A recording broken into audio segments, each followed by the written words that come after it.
Hey guys, my name is Shakir, and my story is a little different than most.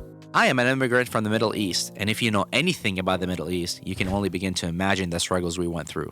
After immigrating to the United States, and plenty of personal and financial hardships later, I finally reached my version of the American dream. The vehicle that helped me reach my financial freedom was real estate. Now, I run multiple 6- and 7-figure businesses, and I like to help others. That's why I'm here. If I can do it, so can you. Believe me. Subscribe to my channel, and I'll show you how. How to conduct yourself daily. Well, I need a haircut. I should conduct myself with a better haircut. But professionalism. Like, always be professional. If you want to, obviously, when you're starting out and you're a hustler, that's okay. But try to be as professional as possible. Professionalism is a very vague word. It doesn't have to be, it could be what you say. It could be what you dress. It could be just the setting of the conversation. So always carry yourself with professionalism, because people don't want to do business with people that are not professional, especially when you're dealing with real estate. Even if you're buying someone else's deal, they want to make sure that you're professional. This is not a hobby for you. They don't want it. Why would they want to give someone a deal that it might fumble? No one wants to do that, especially if you have team members here.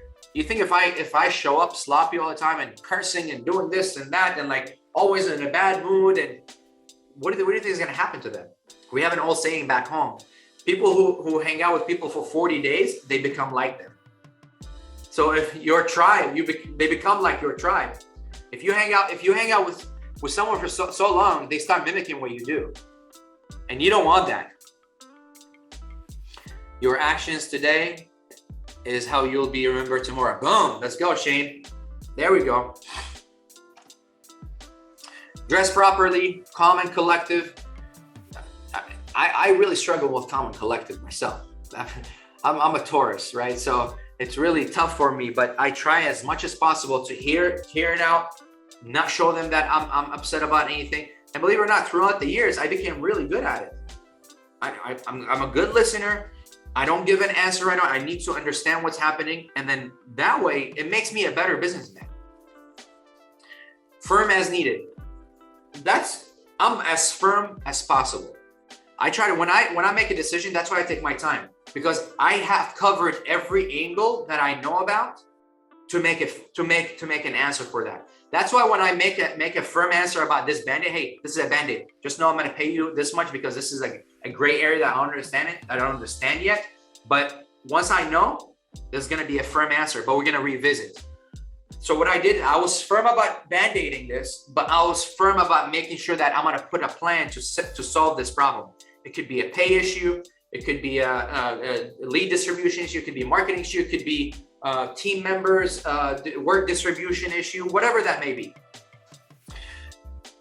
The fifth one, this one I operate in, like one of my biggest rules is and Carlos loves to operate in the gray area and always bid us in the ass.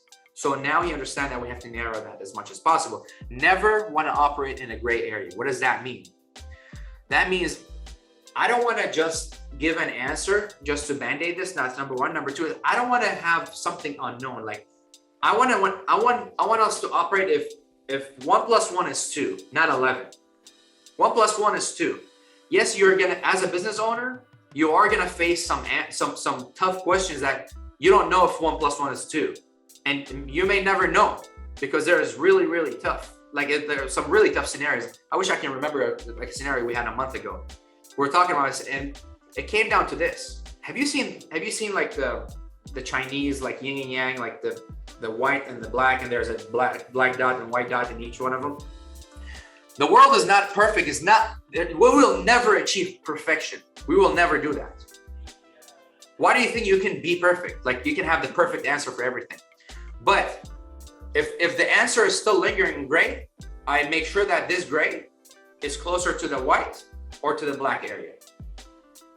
Meaning it's either a yes or a no. And if I tackle it, if I see something coming, if I don't know, I'll treat it as this gray area. Then I drag it to the black or white area. No later than like within the same month. I have to make sure I have to do that. I can't leave it lingering. If you leave it lingering and say, oh, this is a gray area we have to tackle a while back. Well, guess what? Before you know it, a year time lapses. you have 1,000,001 gray areas, and you're making everything like too many hairs will be like entangled, because this one can relate to this gray area, this gray area can relate to this, and before you know it, they're like, well, you did this because you did that, and you did that because you did this, and before you know, like, oh my God, we have to demolish everything we talk about, or like the rules we have to start all over again. I would never want to do that. I want to make sure that I have a foundation of a yes and no, as I'm firm as possible for the yes and no. But if I find something that's lingering, I want to make sure that I drag it as close as possible to that. Does that make sense? The sixth one is you are a leader, act like it. Even if you don't have any employees, you are a leader of yourself. Like you're the master of your destiny. So act like it. Act like you're leading your destiny. Stop relying on someone else to lead you. Stop thinking that someone else is going to tell you something for better than you can tell yourself. Someone else can make it aware, can bring awareness to the situation, but you know better what's best for you. But if you don't know better, then that's okay. Ask questions, seek knowledge for that, but ultimately it's going to come to you. You're going to be the leader of your own actions. So act like it. And if you have people relying on you, be the leader they want. You need all of these above to be the great leader. They can't. No one wants to work for a weak leader, because any wind that comes in, the leader will crumble. No one wants that. If you think you're gonna build a big company and you're showing weak symptoms and you're doing all the points I'm talking about, opposite of that, you think you're gonna operate at a high level? 99.99% of the time is not. I'm not gonna say 100% because there may be this odd scenario somewhere else.